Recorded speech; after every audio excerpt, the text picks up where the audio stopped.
새벽 3시. 또 잠이 오지 않습니다. 통장 잔고를 몇 번째 확인하는지 모르겠어요. 숫자는 그대로인데 왜 자꾸 보게 될까요? 다음 주에 나갈 카드값, 아이 학원비, 관리비. 머릿속이 복잡합니다. 냉장고는 텅 비었고 아이가 엄마 배고파라고 할 때마다 가슴이 찢어집니다. 그래서 결국 무릎을 꿇고 이렇게 기도하죠. 하나님, 돈 좀 주세요. 정말 간절합니다. 당장 내일이라도. 여러분, 이 마음 정말 압니다. 절실한 그 마음, 당연한 거예요. 하지만 이런 기도만 계속하면 의외의 문제가 생깁니다. 한국 기독교인 10명 중 8명이 재정 문제로 기도합니다.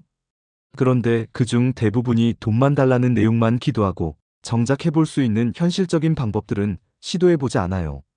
월급이 부족해서 매달 적자예요. 사업이 안 돼서 교회 11조도 못 내고 있어요. 아이 교육비 때문에 밤잠을 설쳐요. 빚 때문에 가정이 흔들리고 있어요. 제가 20년간 목회하면서 본 것은 기도만 하고 기다리기만 하는 성도들이 결국 더 깊은 절망에 빠진다는 것입니다. 오늘 이 영상 끝까지 들으시면 기도와 실천이 어떻게 함께 가야 하는지, 그리고 실제로 재정 문제를 해결할 수 있는 구체적인 방법들을 알게 될 것입니다. 먼저 이것만은 꼭 말씀드리고 싶어요. 여러분이 지금 느끼는 그 절망감, 그 두려움, 하나님도 다 아세요. 예수님도 오늘 우리에게 일용할 양식을 주시옵고라고 기도하라고 하셨잖아요. 먹고 사는 문제가 얼마나 절실한지 하나님이 모르실까요? 솔직히 말해보겠습니다. 저도 그랬어요. 목사라고 다를까요? 신학교 졸업하고 첫 교회에서 받은 사례비가 80만 원이었어요. 아내와 갓난아기를 먹여 살려야 하는데 마트에서 계산할 때 카드가 안 나갈까봐 가슴이 두근거렸어요. 아이 분유값이 부족해서 처가에 돈을 빌려달라고 전화했던 그 창피함. 지금도 생생해요. 그때 저도 매일 이렇게 기도했어요. 하나님, 사례비만 좀 올려주세요. 제발요. 여러분도 그렇죠. 아이가 뭔가 사달라고 할 때 나중에라고 말하면서 마음이 아픈 그 순간들. 친구들이 맛있는 거 먹자고 할 때 핑계대고 빠져야 하는 그 서러움.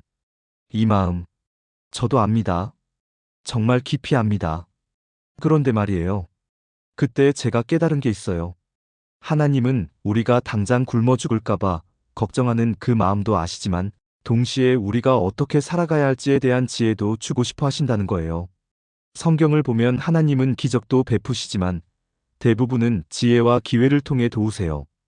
요셉이 애굽에서 총리가 된 것도, 다니엘이 바벨론에서 높임 받은 것도 기적이기도 하지만 그들이 지혜롭게 행동했기 때문이거든요.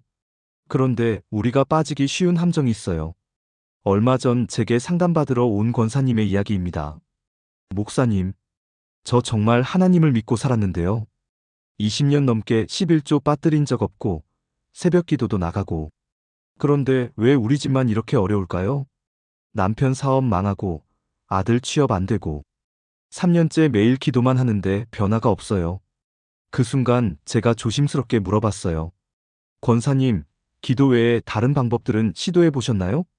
예를 들어 정부 지원이나 취업 상담, 가계부 정리 같은 것들 말이에요. 그랬더니 이렇게 답하시더라고요. 그런 건 하나님을 안 믿는 세상 사람들이 하는 거 아닌가요? 저는 오직 하나님만 의지하고 싶어요. 여러분, 이게 바로 우리가 빠지기 쉬운 함정이에요.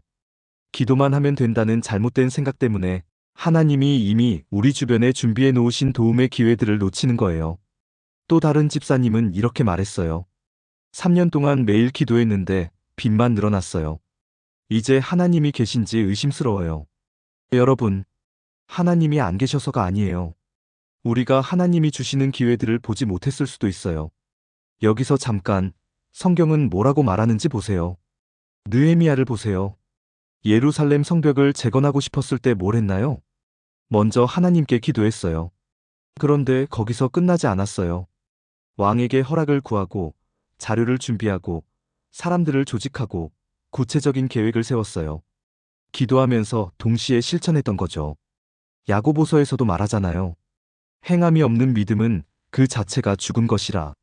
하나님을 믿는다고 해서 아무것도 하지 말라는 게 아니에요. 오히려 하나님을 믿기 때문에 더 지혜롭게, 더 적극적으로 행동해야 하는 거예요. 이스라엘 백성들이 광야에서 만나를 받을 때도 그냥 입 벌리고 기다린 게 아니에요. 나가서 주어야 했어요. 하나님이 공급하셨지만 그들이 행동해야 했던 거죠. 여러분, 지금 우리 주변에도 하나님이 준비하신 현대판 만나들이 있을 거예요. 하지만 우리가 나가서 찾아야 해요. 그런데 여러분, 예수님의 마음을 한번 생각해 보세요. 예수님도 가난하셨어요. 여우도 굴이 있고 공중의 새도 거처가 있되 인자는 머리 둘 곳이 없다. 그런 예수님이 제자들에게 기도를 가르치실 때 오늘 우리에게 일용할 양식을 주시옵고라고 하셨어요. 일용할.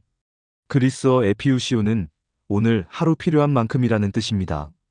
여기서 중요한 건 예수님이 하루하루 하나님께 의지하되 그날 필요한 일들은 하라는 의미도 담고 계신 거예요. 제자들도 고기를 잡으러 나가야 했고 일을 해야 했거든요. 그리고 예수님이 주신 놀라운 약속이 있어요.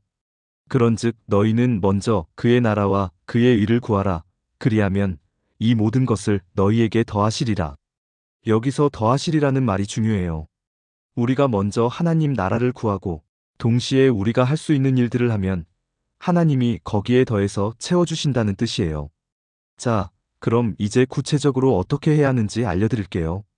제가 실제로 재정 어려움을 극복한 성도들을 상담하면서 정리한 방법들이에요. 먼저 이렇게 기도하세요. 하나님, 지금 제 상황을 솔직히 고백합니다. 정말 힘들어요. 하지만 하나님이 저에게 지혜와 기회를 주실 것을 믿습니다. 제가 할 수 있는 일들을 하나씩 보게 해주시고 문이 열리게 해주세요. 그리고 종이에 이렇게 적어보세요. 현재 수입과 지출 정확히 파악하기. 긴급하게 필요한 금액과 날짜 적기. 줄일 수 있는 지출 찾아보기. 늘릴 수 있는 수입 방법 생각해보기. 도움받을 수 있는 곳들 알아보기. 당장 급하다면 이런 곳들을 알아보세요. 교회 구제에서 담임 목사님이나 구제부서에 상담받기. 정부 지원에서 기초생활수급, 긴급복지 지원 등. 지역복지관이나 사회복지기관. 가족이나 믿을 만한 지인들. 이런 것들을 알아보는 게 하나님을 안 믿는 게 아니에요. 오히려 하나님이 이런 제도들을 통해서도 도우실 수 있거든요. 그리고 수입을 늘릴 수 있는 방법들도 찾아보세요. 부업이나 아르바이트에서 배달, 청소, 단순 업무. 가지고 있는 재능 활용해서 요리, 청소, 아이돌봄 등. 안 쓰는 물건들 중고거래. 온라인 일감에서 타이핑, 데이터 입력 등. 정부 일자리 프로그램 신청. 이런 것들 하나하나 알아보면서 이렇게 기도하세요. 하나님, 이 중에서 제가 할 수 있는 일이 있다면 문을 열어주세요. 좋은 사람들을 만나게 해주시고 정직하게 일할 수 있게 해주세요. 실제로 이렇게 해서 극복한 분의 이야기를 들어보세요. 저는 남편이 갑자기 쓰러져서 일을 못하게 됐어요. 정말 막막했죠. 처음엔 기도만 했어요. 그런데 목사님이 구체적으로 뭘 해볼 수 있는지 적어보라고 하시더라고요. 그래서 적어봤더니 제가 요리를 좀 할 줄 아는 게 생각났어요. 아파트 맘카페에 도시락 배달한다고 올렸더니 주문이 들어오기 시작했어요. 처음엔 하루에 3에서 4개였는데 맛있다고 소문나서 지금은 하루에 30개씩 만들어요. 한 달에 200만 원 정도 벌어요. 정말 신기한 건 기도만 할 때는 아무 일도 안 일어났는데 기도하면서 행동하니까 하나님이 문을 열어주시더라고요. 하지만 여러분, 이런 실천도 중요하지만 마음의 치유가 먼저예요. 지금까지 너무 힘들었을 거예요. 자책도 많이 하셨을 거고 하나님께 실망도 하셨을 거예요. 먼저 이렇게 기도해 보세요. 하나님, 정말 솔직히 말씀드려요. 저 너무 힘들어요. 돈 걱정 때문에 잠도 못 자고 짜증도 많이 내고 때로는 하나님이 저를 사랑하시는지 의심스럽기도 했어요. 하지만 지금 깨달아요. 하나님은 제가 이런 마음인 것도 다 아시고 계시는군요. 저를 미워하지 않으시고 지금도 저와 함께 계시는군요. 그 다음엔 이렇게 기도하세요. 하나님, 이제 제가 해볼 수 있는 일들을 하나씩 해보려고 해요. 어떤 걸 먼저 시작해야 할지, 어떤 사람들을 만나야 할지 지혜를 주세요.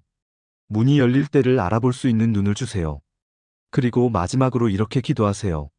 하나님, 제가 일을 찾아보고 사람들을 만나고 여러 가지 시도를 할 때마다 함께 해주세요. 혼자가 아니라 하나님과 함께 하는 거라는 확신을 주세요.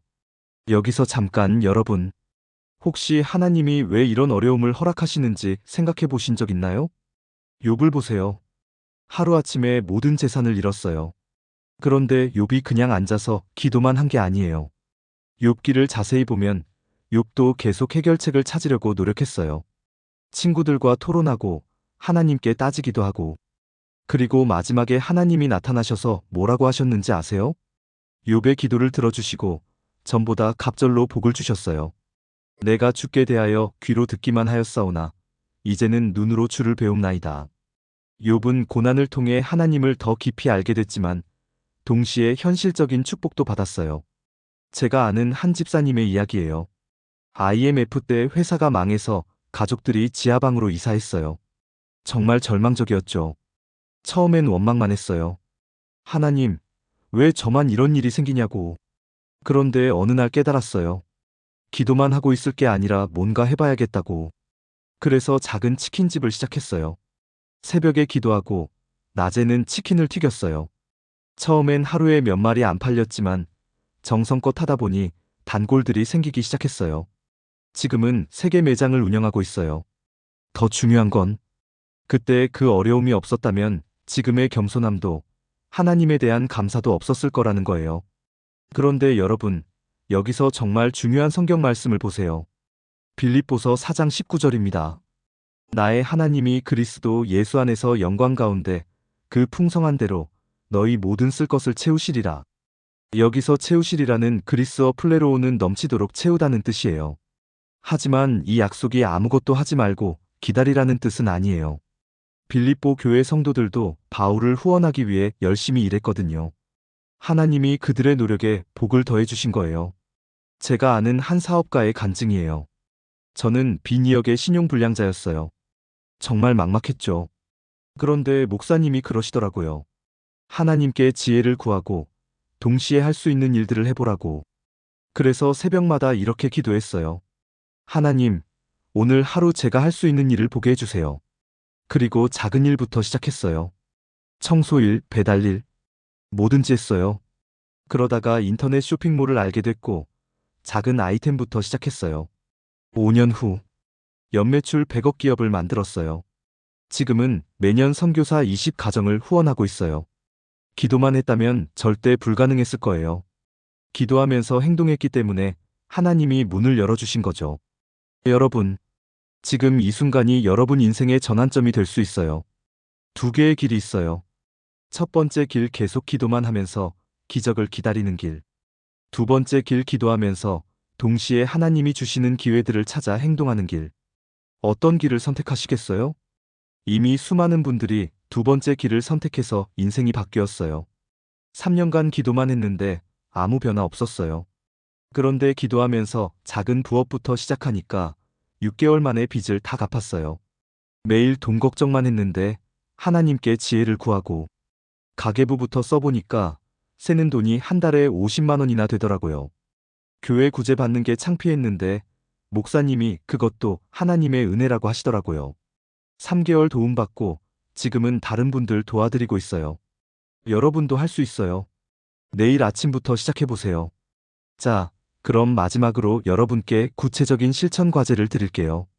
첫 번째, 30일 기도 실천 챌린지입니다. 앞으로 30일간 매일 아침 이렇게 기도하세요. 하나님, 오늘 하루 제가 할 수 있는 일을 보게 해주세요. 작은 것이라도 한 걸음씩 나아가게 해주세요. 그리고 그날 하루 한 가지씩은 실천해보세요. 가계부 쓰기, 구인 광고 보기, 친구에게 일자리 문의하기.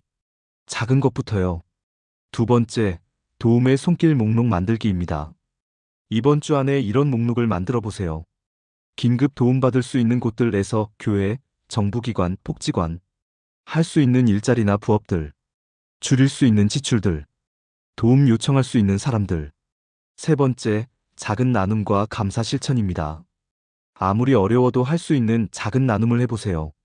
길에서 만난 노숙자에게 빵 하나라도, 교회에 1,000원이라도.